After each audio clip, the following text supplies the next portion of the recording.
Force Touch has already been unveiled in the Apple Watch and the MacBook trackpad, and it's a heavily rumoured feature for the iPhone 7. It detects finger movements and distinguishes between hard and soft taps. I mean, anyone can do that, frankly. Degrees of pressure will effectively result in contextual menu pop-ups, depending on the strength of touch used. In essence, this will allow developers to use an extra set of new inputs for allowing users to interact with their apps in new ways. For example, imagine a first-person shooter being able to tell if you want to launch a grenade or fire a gun simply by measuring the force of your tap.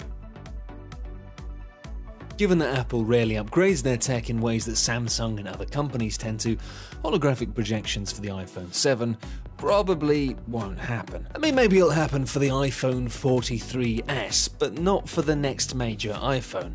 We'd think still, it'd shock everyone and it would be an amazing feature nonetheless. The ability to turn your iPhone into what would essentially amount to a tablet workstation would be a game changer, especially in the stagnated smartphone market. Hell, just give me a virtual keyboard that was made holographic, and I'd be satisfied. A keyboard for typing, letters and stuff, not for playing jazz and funk. Although actually, no, I want that more. I've changed my mind. Sapphire is the second most scratch-resistant material after diamond, and it was one of the most rumoured inclusions for the iPhone 6, but alas, it wasn't meant to be. It's the most durable display any smartphone could have, and it's one of the more likely features that the iPhone 7 may offer. The iPhone 7 may very well feature a 3D display, according to reports which claim that Apple's supply chain partner TPK is working on a project that relates to naked eye 3D screen. In other words, a 3D screen that doesn't require glasses to see, like the Nintendo 3DS.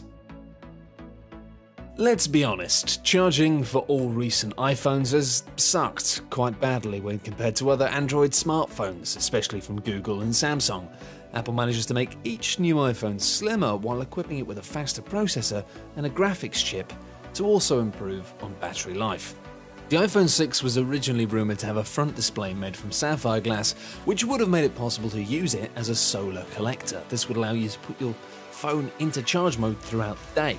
All you'd have to do is take a walk in the park at lunch just to give a boost to your battery. I mean, a walk in the park with your phone out, which might be risky depending on the park, and also you do need sunshine, which, if you're from England like me, you've got basically no chance of having any. But it would be fun. Here's hoping it comes to the successor.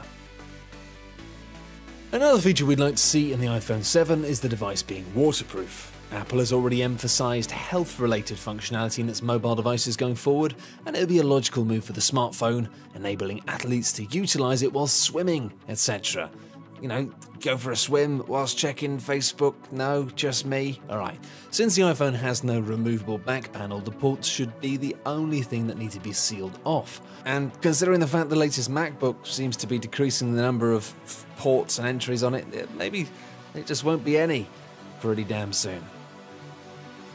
It's kind of annoying that Apple have never really upgraded the iPhone screen in terms of keeping up with the latest technology. With the iPhone 7, we're expecting the company to deliver a possible 4K iPhone 7 Plus phablet, or at the very least a Quad HD iPhone 7 Plus and a Full HD iPhone 7. It all sounds like absolute nonsense to me, but they'll probably do that, one of those things. Whoa, technology. What is this? The 1990s? Are we all back in the 1990s?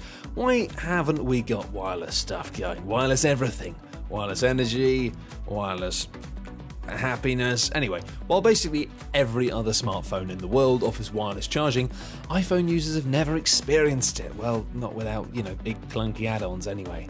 The technology has come a long way in the past few years, and Apple, a company that has over $100 billion in the bank, should ideally invest in a now common feature that you see in many kinds of phones.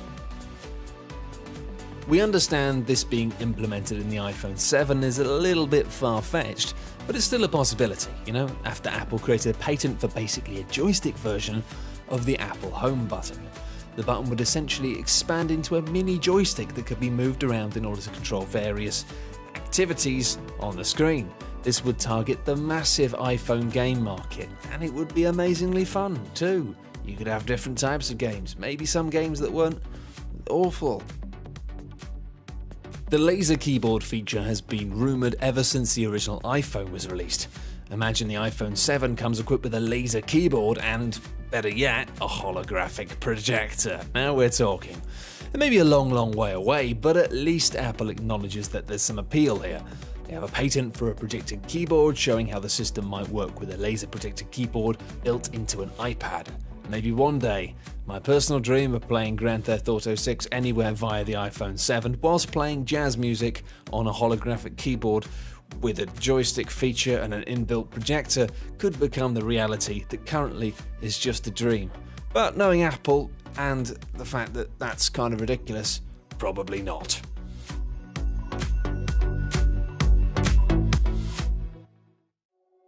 Thanks everyone for watching, hope you enjoyed the video.